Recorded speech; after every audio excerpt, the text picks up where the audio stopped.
Yeah, look how deep he gets. Steps on the stumps and then absolutely nails it for 6. Middle of the bat. That's perhaps the best shot that he's played.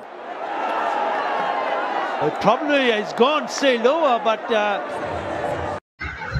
বন্ধুদের ভিতরে যারা খেলা দেখছো cricket খেলা গতকালকে রাত্রে তাসকিনের এই আউটটা নিয়ে কেউ যদি সমালোচনা করো আসলে তার প্রতি এটা জুলুম হবে।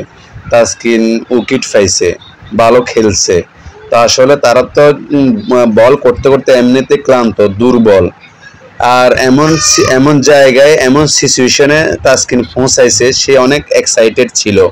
3 বলে 18 রান কিভাবে নিবে সে, 20 বলে 50 রান, 15 বলে যাও, প্রত্যেকটা কত বলে কত রান লাগবে তোমরা অনেকেই অবগত আছো, জানো। তো তারা এই তাসকিন আর মুস্তাফিজ তারা যেভাবে খেলতেছিল, যদি আর একটা ওভার হাতে থাকতো ম্যাচটা জিততো, ঠিক না? বোলাররা কি করলো ভাই, বোলাররা বলগুলো ম্যাচটা রেডি করে দিলে না, বোলাররা ধীরে ধীরে 1-2 রান করে নিয়ে বিনা টেনশনে ম্যাচটা জিতাইতো। আমাদের দেশের অনেক ম্যাচ বোলাররা জিতাইছে, রেকর্ড আছে। ব্যাটসম্যানদের দ্বারা কিছুই হয় নাই, ব্যাটসম্যান দ্বারা খেলা নষ্ট করছে, তারা আউট হয়েছে, ঠেকাইতে গিয়ে বল খাইছে, রানও হয় নাই, সব কিছু হারাইছে। লাস্টে বোলারদের হাতে এমনভাবে ম্যাচটাকে দিছে, তারা কি বল ধরবে না উইকেট ধরবে না রান করবে, 3টা চিন্তা নিয়ে তারা মাঠে নামে।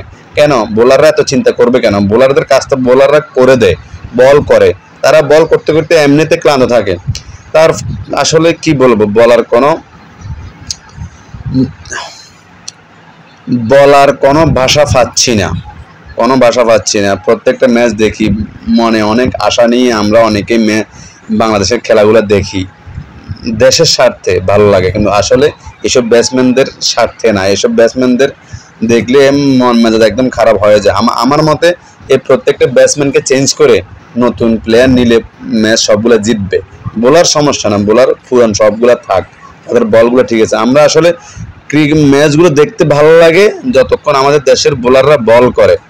এই ব্যাটিংয়ের সময় আমাদের মনটা খারাপ হয়ে যায়, কারণ আমাদের দেশের বোলাররা, ব্যাটসম্যানেরা দেমাগহীন, তারা সম্ভবত বা দারুকায় ব্যাটিং করতে যায় না, তারা কেন চিন্তা করে ব্যাটিং করে না? তারা বল দেখতে হবে, রান দেখতে হবে, কত রান বাকি আছে, কত বল লাগবে, এগুলো চিন্তা না করে তারা খেলে, ব্যাস যার মন মতো খেলে, বল একটা উঠিয়ে দেয়। ব্যাটসম্যানরা বল মারে প্লেয়ারের হাতে, আর বোলাররা বল মারে সবগুলা 6 আর 4 হয়, কত সুন্দর খেলে। দুঃখ আফসোস লাগে প্রত্যেকটা ম্যাচ 2-1টা ম্যাচ জিতে, তাও বোলারদের কারণে, আর কিছু ম্যাচ এমনভাবে হারে, মানে এই ম্যাচগুলা হারার কথা না। কি বলবো, আর কিছু বলার আমার নাই, শুধু একটা কথা বলার জন্য আসছি অনলাইনে। প্রিয় বন্ধুরা, তাসকিনের দ্বারা ম্যাচ জিততো, আর সে আউটটা হয়েছে, তো আমি ম্যাচটা জিতা ধরি, কারণ সে অনেক এক্সাইটেড ছিল কিভাবে ম্যাচ জিতাইব, এই জন্য সে বলটার দিকে এমনভাবে গভীরভাবে মনোযোগ দিছে। কিন্তু বলটা যদি সে পিছনে না নামতো তাহলে 6 মারতে পারতো না, এই জন্য সে পিছনে নামছে 6 মারার জন্য, কারণ বলটা অনেক বাউন্স ছিল। পিছনে না নেমে যদি বলটা সে কাট করতো, আউট হইতো। যাও, আগামীকালকের ম্যাচটার জন্য আফসোস করি না, সবাই মন থেকে তাসকিনকে থ্যাংক ইউ জানাইবা, কেউ সমালোচনা করবে না। ভালো থেকো, আল্লাহ হাফেজ, আসসালামু আলাইকুম ওয়া রাহমাতুল্লাহি ওয়া বারাকাতুহু।